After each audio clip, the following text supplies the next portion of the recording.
నిజ నిర్ధారణకు అంతిమ నిర్ణయం DNA టెస్ట్.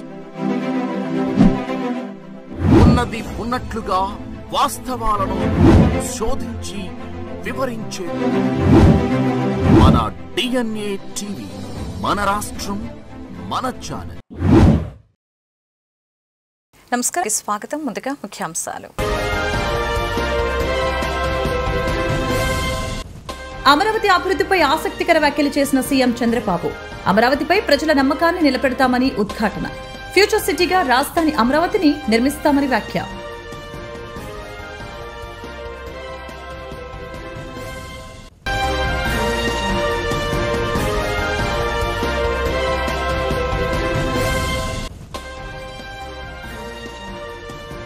అమరావతి దేవతల రాజధాని అంటూ ప్రధాని మోదీ ప్రశంసించారని ఏపీ మంత్రి పార్థ సారథి వెల్లడి. రాష్ట్రం నెంబర్ 1 గా ఎదుగుతుందనే నమ్మకాన్ని ప్రధాని కలిగించారని వ్యాఖ్య.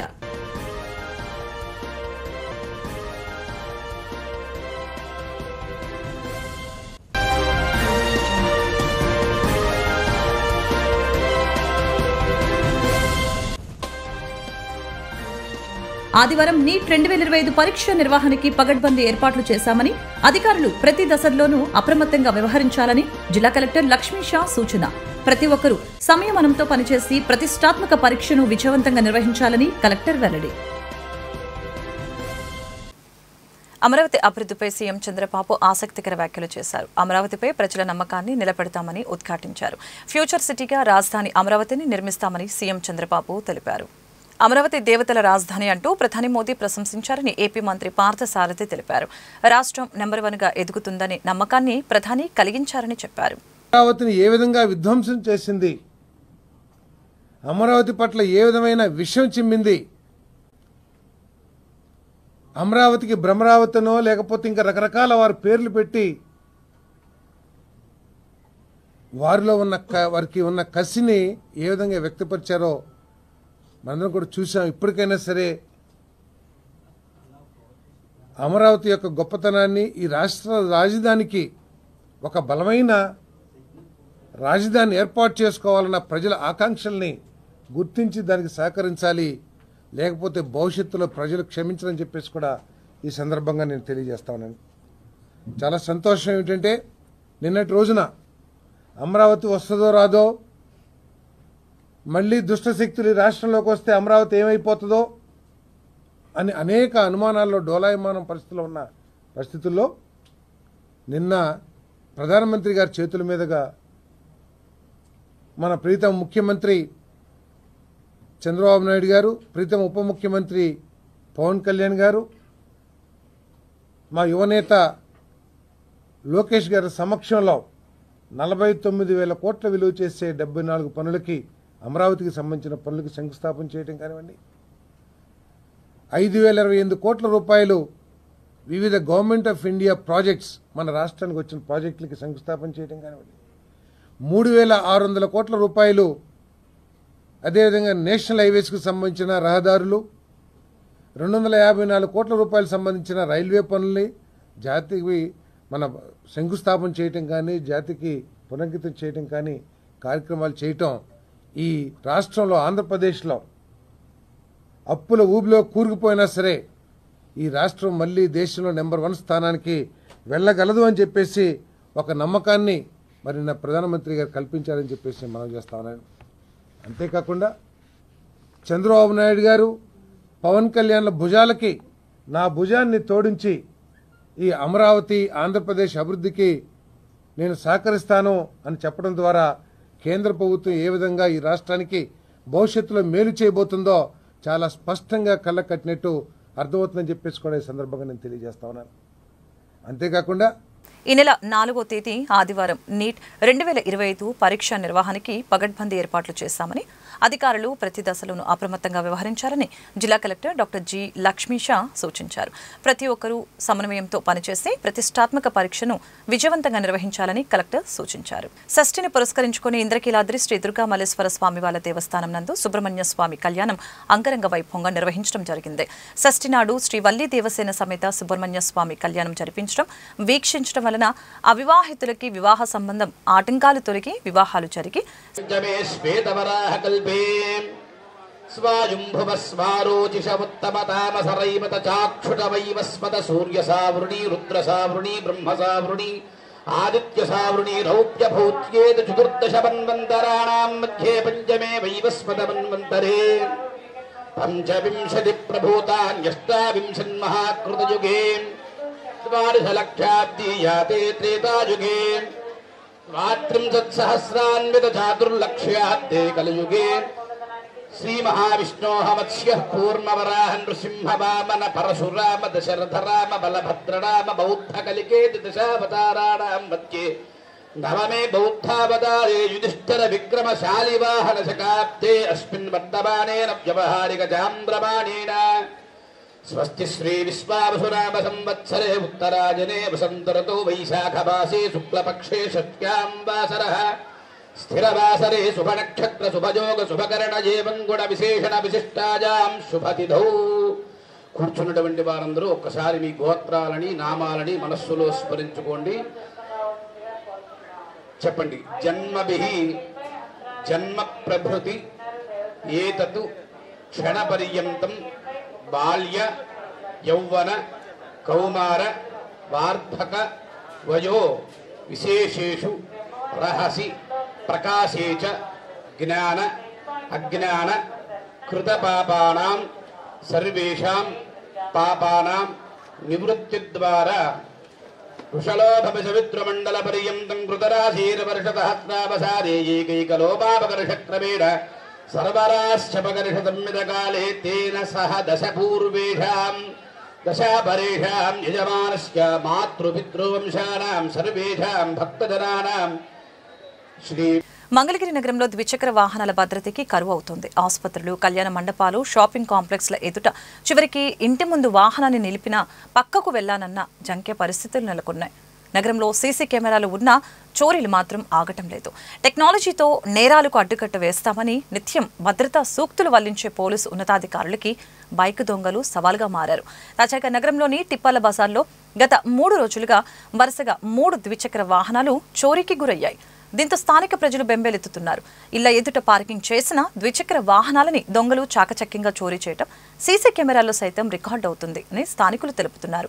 టిప్పల బజార్లోని కొందరు గంజాయి ముఠా సభ్యులు జల్సాలకు అలవాటు పడి ద్విచక్ర వాహనాలని చోరీ చేసి ఉంటారని స్థానిక ప్రజలు అనుమానం వ్యక్తం చేస్తున్నారు. ఇప్పటికైనా పోలీసులు దొంగతనాలపై దృష్టి సారించి వాహనాల చోరీలను నియంత్రించాల్సిన అవసరం ఎంతైనా ఉందని స్థానికులు అభిప్రాయం వ్యక్తం చేస్తున్నారు. అమరావతి రాజధాని రాష్ట్రానికి ఎంత అవసరమో ప్రజలకు అర్థమైందని, అందుకే వైసీపీకి ప్రతిపక్ష హోదా కూడా ఇవ్వలేదని విజయవాడ తూర్పు ఎమ్మెల్యే గద్దె రామ్మోహన్ తెలిపారు. వెలగపూడిలో జరిగిన ప్రధాని నరేంద్ర మోదీ సభకు భారీగా ప్రజలు తరలి రావటమే నిదర్శనమని చెప్పారు. ఏదో స్కూల్ కాదు, అది ఆఫీస్కి వెళ్ళాలా?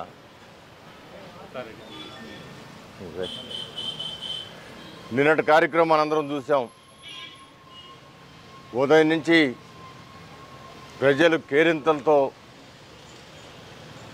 ఆ సభకి రావడం, మోడీ గారి సభకి రావటం, మోడీ గారు వీళ్ళందరినీ చూసి మనకిచ్చిన వరాలే కాకుండా రానున్న రోజుల్లో ఈ రాజధాని భారం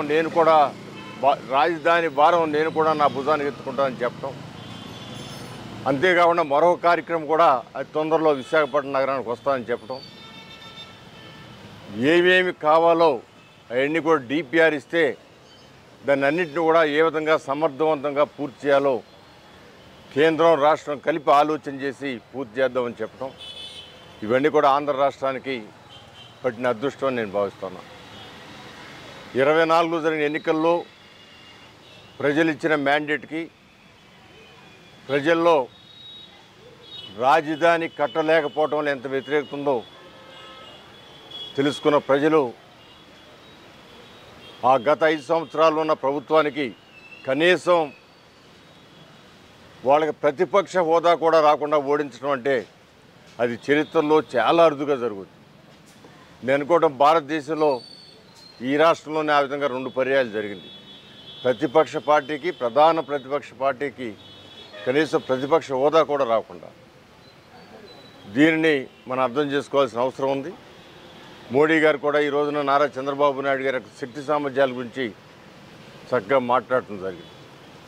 గతంలో ఆయన ముఖ్యమంత్రిగా ఉన్నప్పుడు ఆయన కంప్యూటర్ గురించి మాట్లాడుతూ ఉంటే నేను ఆ గుజరాత్ నుంచి ఆయన అధికారులు పంపించి ఆ వివరాలను తెలుసుకుని దాన్ని కాపీ కొట్టి అక్కడ ముఖ్యమంత్రిగా సమర్థవంతంగా పరిపాలన చేశానని చెప్పి ఆయన జోక్గా చెప్పినా పచ్చి నిజం చెప్పారని నేను నమ్మకం చేస్తున్నాను. సో ఆ విధంగా ఒక విజన్ లీడరు ఆయన చేతుల మీద ప్రజలు కూడా ఆయన సహకరించాలి, జరుగుతున్న వాస్తవాలని కూడా తెలుసుకోవాలి. తెలిసిన ఆయన సహకరిస్తే చక్కటి అమరావతి సృష్టించబడుద్ది. అమరావతి సృష్టిస్తే అది ఆయనకు కాదు లాభం, ఆయన సృష్టించాడనే పేరుంటుందేమో కానీ దానివల్ల లాభం పొందేది పిల్లలు. ఈ ఆంధ్ర రాష్ట్రంలో ఉన్న ప్రతి ఒక్క పిల్లడు, అది విశాఖపట్నం కావచ్చు, లేకపోతే కడప కావచ్చు, లేకపోతే రాయలసీమ కావచ్చు, ఎక్కడ పిల్లలకైనా కూడా అది ఉద్యోగ కల్పనలో కానీ వ్యాపారాలు చేసుకునే వాళ్ళలో కానీ అన్నిటికీ కూడా ఒక రాజధాని, అద్భుతమైన రాజధాని కావాలి. ఆ రాజధాని సృష్టి కోసం ఆయన పనిచేస్తున్న మనందరం కూడా ఆయనకు సహకరించాలని నేను మనస్ఫూర్తిగా కోరుకుంటూ, తెలుగుదేశం పార్టీ నిరంతరం కూడా సేవా తత్పరతో రాజకీయ నాయకులు ముందుకు వెళ్తూ ఉంటారు. ఈరోజు చూసాం, పేదవాళ్ళకి 2 కుటుంబాలకి మా సీనియర్ తెలుగుదేశం పార్టీ నాయకుడు గల్లా రామారావు గారి కుటుంబం నుంచి ప్రతి నెల కూడా 2 కుటుంబాలకి బియ్యం, పప్పు, నూనె ఇవ్వడం జరుగుతుంది. అది 10 మందికి స్ఫూర్తి కావాలి. ఇవాళ P4 అనే పథకం కూడా నారా చంద్రబాబు నాయుడు గారు పెట్టింది.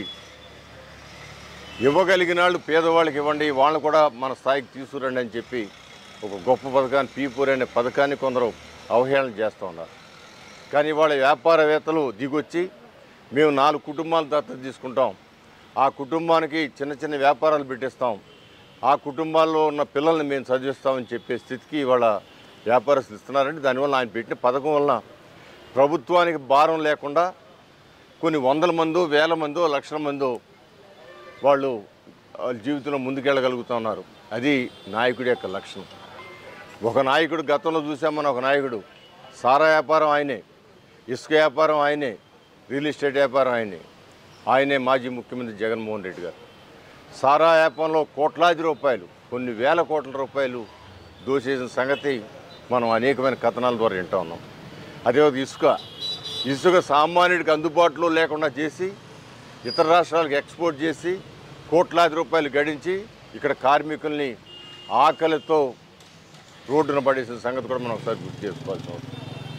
సో పరిపాలన అనేది 10 మందికి ఉపయోగపడేది ఉండాలా, 10 మంది పిల్లల భవిష్యత్తుని బాగు చేసేది ఉండాలా, ప్రతి కుటుంబం కూడా పేదరికం నుంచి బయటపడేటట్టు ఉండాలా. అలాంటి పరిపాలన చేస్తున్న నారా చంద్రబాబు నాయుడు గారికి, అదే సేవా తత్పరతో ముందుకు వెళ్తున్న మా తెలుగుదేశం పార్టీ కార్యకర్తలు, మా తమ్ముడు గళ్ళ శ్రీను గారికి, వాళ్ళ తండ్రి రామారావు గారికి, వాళ్ళ సిస్టర్ అమెరికాలో అమెరికా స్థిరపడిన సిస్టర్కి అందరూ కూడా మనస్ఫూర్తిగా కృతజ్ఞతలు తెలియజేసి, ప్రధానమంత్రి నరేంద్ర మోదీ రాష్ట్రంలో పర్యటించడం వలన రాష్ట్రానికి మేలు జరిగిందేమీ లేదని ప్రధాని వ్యాఖ్యలు ఆంధ్రుల ఆశలపై నీళ్లు చల్లేలా ఉన్నాయని సిపిఎం రాష్ట్ర కార్యవర్గ సభ్యులు సిహెచ్ బాపురావు విమర్శలు గుప్పించారు. నగరంలోని శ్రీ భవన్ నందు నిర్వహించిన మీడియా సమావేశంలో ఆయన మాట్లాడారు.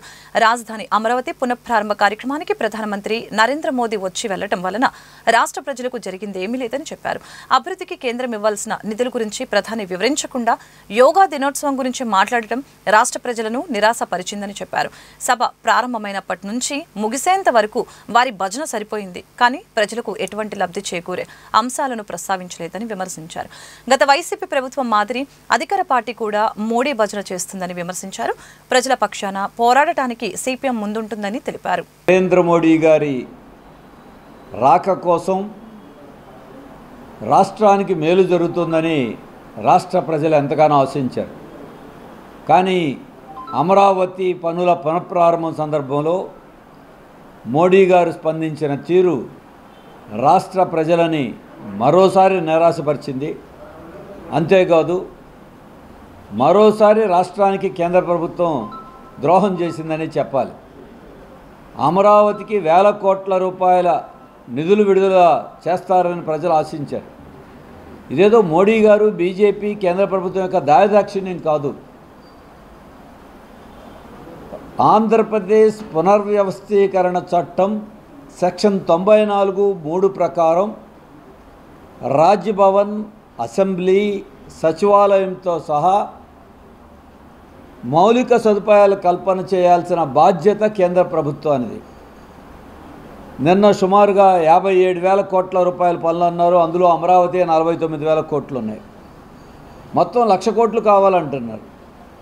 మరి దీంట్లో నిధులు లేకుండా అమరావతిని పొగిడి అమరావతి ఇందుర్ల రాజధాని లేకపోతే ఇంకోటని మాటలు చెప్పడం వల్ల లాభమే ఉంది? పోనీ గత 11 ఏళ్లలో గవర్నమెంట్ ఏమన్నా ఇచ్చిందా? ఇప్పటి వరకు ఇచ్చింది 1,500 కోట్ల రూపాయలు మాత్రమే. కనీసం తన బాధ్యతని డబ్బు రూపంలో చేస్తామనే మాట కూడా ఎందుకు చెప్పలేకపోయారు? 11 ఏళ్ల నుంచి రాష్ట్రంలో అంటే కొంతకాలం జగన్మోహన్ రెడ్డి గారు ఉన్నారు, చంద్రబాబు నాయుడు గారు ఉన్నారు.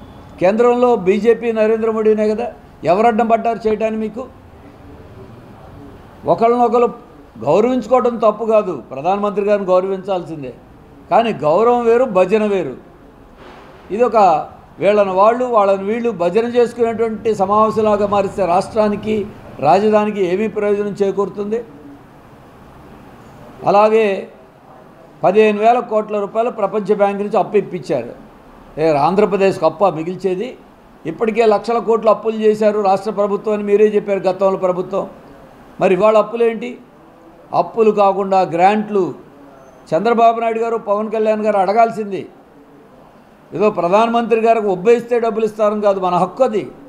ముందు అడగాలి, లోపల అడగాలి, బయట అడగాలి. ఆ ఒత్తిడి తేవాలి. జనం 1,00,000 మందిని తీసుకొచ్చి ఉపయోగం ఏంటి? అందుకే నిధులు రాబట్టడంలో రాష్ట్ర ప్రభుత్వం, కూటమి ప్రభుత్వం విఫలమైంది. మాది డబుల్ ఇంజన్స్, త్రిబుల్ ఇంజన్ సర్కారు. మోడీ గారితో కలిసి ఇక నిధులు వరద వచ్చేస్తున్నారు. వరద సరే, దానికి డబ్బు లేదు. ఇవ్వటంలో నరేంద్ర మోడీ గారు ఏం చెప్పారు చివరికి? జూన్ 21వ తారీఖున విశాఖపట్నంలో యోగా దినోత్సవం చేస్తే దాంట్లో కలుద్దాం. ఇందుకోసం పిలిచింది. అంటే యోగా మళ్ళీ మౌన ముద్రలో ఉండాలా? రాజధానికే కాదు రాష్ట్రానికి ప్రత్యేక హోదా గురించి మాట్లాడాలా, విశాఖ ఉక్కు పరిరక్షణ గురించి మాట్లాడాలా, కడప ఉక్కు ఊసే ఎత్తలేదు, వెనకబడిన ప్రాంతాల అభివృద్ధి గురించి లేదు, మనకు ఉపాధి కల్పించే పరిశ్రమలు లేవు. పోయిన అక్కడెక్కడో కాదు, అమరావతిలో 41 కేంద్ర ప్రభుత్వ సంస్థలకి 300 ఎకరాలు భూములు కేటాయించారు. ఇప్పటి వరకు ఒక్కడు కూడా ప్రారంభం చేయలే. మనం వెళ్ళి చూసి వచ్చాం. కాంపౌండ్ వాళ్ళు కట్టారు ఒకదానికి, ఇంకో దానికి ఒక అంతస్తు కట్టారు. అసలు మిగతా వాటిలో స్థలాలు ఎక్కడ ఉన్నాయో కూడా ఇంతవరకు స్వాధీనం చేసుకోవాలి. పోనీ ఒక 6 నెలల్లో వెంటనే చేయలేకపోవచ్చు. గత ప్రభుత్వం నిర్వీర్యం చేసింది అన్నారు. మరి మోడీ గారు ఏం చేశారు? 5 ఏళ్ళు బీజేపీ ఏం చేసింది? మరి ఇటువంటి పరిస్థితుల్లో అక్కడ మాటలు, ఉపన్యాసాలు తప్ప రాష్ట్రానికి రాజధానికి ఒరిగిందేమీ లేదు. నిరాశపరిచారు. కిందటిసారి వచ్చినప్పుడు చెంబుడు నీళ్లు, గుప్పెడు మట్టి ఇచ్చారు, నోట్లో మట్టి కొట్టారు అనుకున్నాం. ఈసారి అది కూడా లేదు. పచ్చని పంట పొలాలు ఉన్న చోట సోలార్ ప్రాజెక్టుల పేరుతో భూములను కార్పొరేట్ సంస్థలకి కట్టపెట్టడం సరైన విధానం కాదని Aam Aadmi party regional coordinator నేతి మహేశ్వరరావు వెల్లడించారు. నీటి సౌకర్యం లేని బీడు భూములను సోలార్ ప్రాజెక్టులకి కేటాయించాలని ప్రభుత్వానికి సూచించారు. జగన్మోహన్ రెడ్డి గారి ప్రభుత్వంలో రామాయపట్నం సమీపంలో ఇండోసోల్ కంపెనీకి సోలార్ ప్రొడక్ట్స్ని తయారు చేసేందుకు కేటాయించినటువంటి భూముల్ని ఇప్పుడు భారత్ పెట్రోలియం రిఫైనరీ పెట్రోకెమికల్ కాంప్లెక్స్కి ఇస్తూ ఉన్నటువంటి నేపథ్యంలో తిరిగి ఆ ఇండోసోల్ కంపెనీకి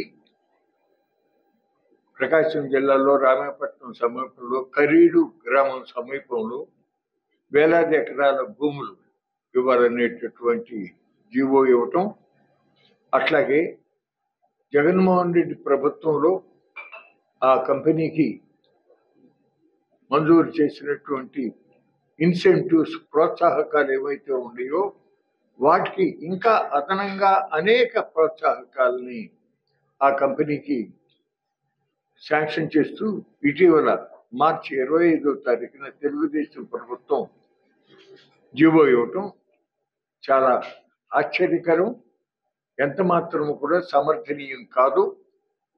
ఈ పరిస్థితుల్లో అసలు భారత్ పెట్రోలియం కార్పొరేషన్ లిమిటెడ్ అక్కడ రామాయపట్నం వద్ద ఏర్పాటు చేస్తామన్నటువంటి పెట్రోలియం రిఫైనరీ కాంప్లెక్స్ని కాకినాడలో కానీ మచిలీపట్నంలో కానీ పెట్టవలసినటువంటి అవసరం ఉంది.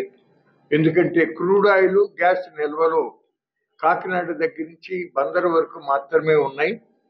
రామాయపట్నంలో పెట్టడం వల్ల భవిష్యత్తులో వైబిలిటీ గ్యాప్ ఫండింగ్ ప్రాబ్లం వచ్చి మళ్ళీ ఆ ప్రాజెక్టు ముందుకు నడవని పరిస్థితి అవుతూ ఉంటుంది. రెండోది కరీడి ప్రాంతంలో అక్కడ చెరువు కింద మాగాణి 100 కోట్ల మనీ విదేశాల నుంచి ఈ దేశానికి సతీష్ కపూర్ అనే గొల్ల కంపెనీలు పెట్టిన చరిత్ర ఉన్న కంపెనీ అతను తీసుకొస్తాడని ఆ ప్రభుత్వం ఈ ప్రభుత్వం అగ్రిమెంట్ చేసుకునే పరిస్థితి అంటే ఆంధ్రప్రదేశ్ లో ఏం జరుగుతా ఉంది. ఒకవైపు దాడి చేస్తారు, ఐటీ దాడులు జరుగుతాయి, సిడిసిఎల్ మీద వీళ్ళందరి మీద దాడి జరగగానే బీజేపీకి ఎలక్ట్రల్ బాండ్ ఇస్తే బీజేపీకి దాడి చేసిన వాళ్ళందరూ 30 మంది ఎలక్ట్రల్ బాండ్ బీజేపీ హుండీలో వేసిన పరిస్థితి. అక్కడ అదాని బీజేపీ ఆడిస్తున్న పరిస్థితి. ఇక్కడ ఆ ప్రభుత్వమైనా ఈ ప్రభుత్వమైనా పై లెవెల్ కలిసి పనిచేసే విధానం, కింద లెవెల్ వచ్చేకి పార్టీల వారిగా ప్రజల మధ్య ఫిట్ క్రియేట్ చేసే విధానం. కాబట్టి ఆంధ్రప్రదేశ్ లో ఒక సిండికేట్ తరహా వాతావరణం నడుస్తా ఉంది. ఆ తరహా వాతావరణం మా ప్రాంత రైతులు, ముఖ్యంగా కందుకూరు ప్రాంత రైతులు, కరేడు ప్రాంతం కానీ రామాయపట్నం రైతులు భూముల మీద పడిన పరిస్థితి. కాబట్టి మా రైతులకు అండగా ఈ సిండికేట్ జరుగుతున్న యుద్ధంలో అన్ని పక్షాల వాళ్ళు కూడా సహకరించాలి, అన్ని కూడా మాకు రావాలి. అప్పుడే వాళ్ళని ఎదిరించగలం, మా రైతులకి భరోసా కలిగించగలని చెప్తుంటా. అది చాడకుండా కన్నా శక్తియుక్తులన్నింటిని కూడా ఈ సిండికేట్ తాలూకు డేటాని బయట ప్రపంచానికి తెలియజేయడానికి ఉపయోగిస్తూ మా కరేడు రైతులకి అండగా ఉంటాను. అవసరమైతే వాళ్ళకు ముందుగా నేనుంటానని కందుకూరు ప్రాంత ప్రజలకు మనవి చేసుకుంటూ మీ అందరికి కూడా హామీ ఇస్తున్నాను. మీరేమి భయపడాల్సిన అవసరం లేదని చెప్పదలుచుకున్నాను. వార్త ముగించే ముందు ముఖ్యాంశాలు మరొకసారి. అమరావతి అభివృద్ధిపై ఆసక్తికర వ్యాఖ్యలు చేసిన సీఎం చంద్రబాబు. అమరావతిపై ప్రజల నమ్మకాన్ని నిలబెడతామని ఉద్ఘాటన. ఫ్యూచర్ సిటీగా రాజధాని అమరావతిని నిర్మిస్తామని వ్యాఖ్య.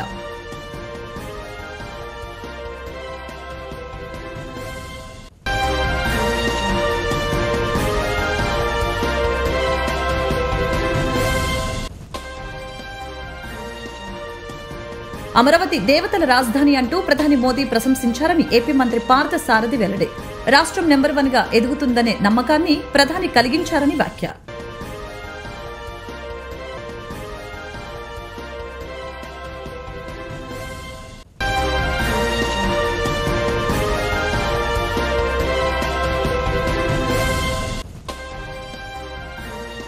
ఆదివారం నీట్ 2025 పరీక్ష నిర్వహణకి పగడ్బందీ ఏర్పాట్లు చేశామని, అధికారులు ప్రతి దశల్లోనూ అప్రమత్తంగా వ్యవహరించాలని జిల్లా కలెక్టర్ లక్ష్మీ షా సూచన. ప్రతి ఒక్కరూ సంయమనంతో పనిచేసి ప్రతిష్టాత్మక పరీక్షను విజయవంతంగా నిర్వహించాలని కలెక్టర్ వెల్లడి. ఈ వార్తలు ఇంతటితో సమాప్తం. మరొక బులెటిన్లో మళ్ళీ కలుద్దాం. నమస్కారం.